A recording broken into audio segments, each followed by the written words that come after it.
So what I usually do, then I have to spend some time with people in the conversation, having them recognize that, hello, it's been a while since you've been trying this, or and it's not been working, or what you have is a plan that you will implement 3 years down the line, and today you are left with opportunity but no action to take.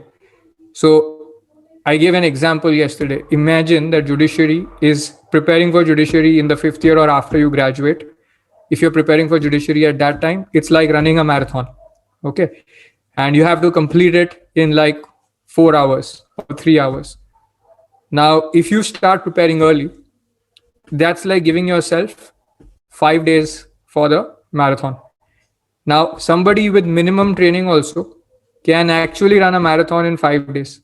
8 kilometers a day, you can complete a marathon very easily. However, if you are actually wanting to run a marathon in 3 or 4 hours, that's going to kill you. Now, a lot of people who have the opportunity to start early, this is one example I'm saying. A lot of people, when they have the opportunity to start early, what do they say? I'll keep up with my college syllabus. I've not studied all the subjects. Later on, once all the subjects are over, then I will go into overdrive. What are they doing? They are basically saying that the marathon hasn't started yet for me. I'm going to start it on the day of the marathon. And they are equalizing the gap. Okay, now this is one example. I'm not saying that each one of you is in the second year or first year. You may be in the 4th year, 5th year, in any year. But my question is that when you are unable to stick to a plan for more than a certain amount of time, even 5 days, 1 week, 2 weeks, okay, either you're unable to stick to it or you're unable to execute it. That means that there is something that needs to be done. Usually people say something needs to be done about me. I am lazy. I am a procrastinator. I am not focused. I can't study. But that's not where it's coming from. One of the conversations I had earlier was that you're losing focus because you don't have a proper study plan suited to crack the exam.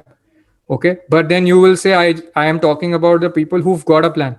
Now, that's not their own study plan. That is somebody else's untested study advice. That's not even a plan. You know why it's not a plan? It's not a plan because they've got some idea about how they will start. It's unexecuted, untested, unverified. Okay. So it's not telling them that I start this day, this is how much I complete by this time, and by this time I complete my full judiciary prep, then this time I'm revising, and this is how to progress day by day, and by this day, which is before the judiciary exam of this state, I've completed prep and I'm ready with enough practice. If you've got that plan and you're not executing it, there is a motivation question. But if you've not got that plan, you've got a generic idea and you've been trying to stick to it and it's not working, then the issue is somewhere else. Okay. Where is the issue?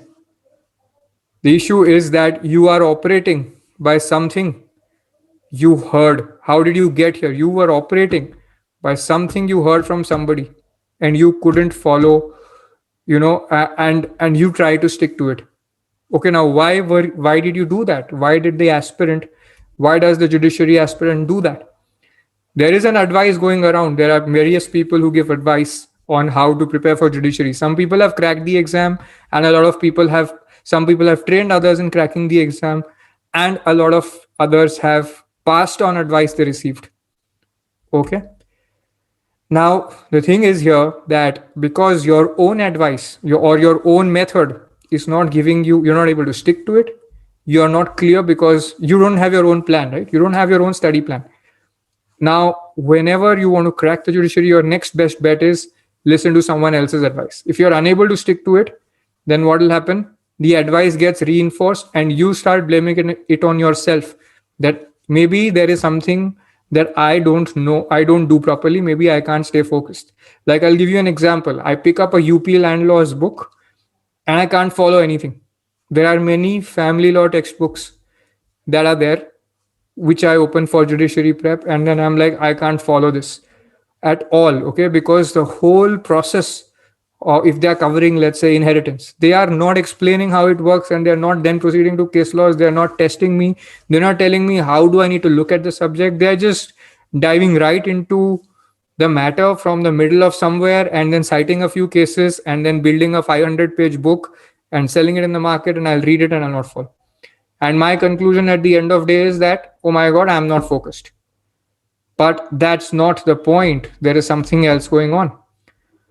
Okay, so what is it going on? So whether you want it or not, there is some advice that has been going around in the environment that you've picked up, especially for judiciary prep, because there's been an advice going on for a long, long time. Because judiciary has been the most popular career choice for lawyers for the longest time. Okay, so there was practice, there's working in a corporate law firm, and there's working as a judge. Obviously, practice and working as a judge have been the longest stable career options. If you look at the history of the legal profession, corporate law took popularity somewhere around late 90s. Okay, when the and at that time it coincided with liberalization, NLUs, foreign investments coming into India, lot more jobs, lot more opportunities. So that time it coincided. But before that, there's always been judiciary has always been there as a very popular career option. Okay, so now it's important to identify which advice is it, whose advice is it the right advice or not. Okay. However, before you get to that, you know that you've been following it. It's important for all of you to recognize that. Okay. But which advice have you been following? When our questions are unanswered, we pick up the loudest pattern around in our environment, which is what? You're not working hard, you're not motivated, you're not driven. Oh, you have poor memory. Okay, you're not smart enough.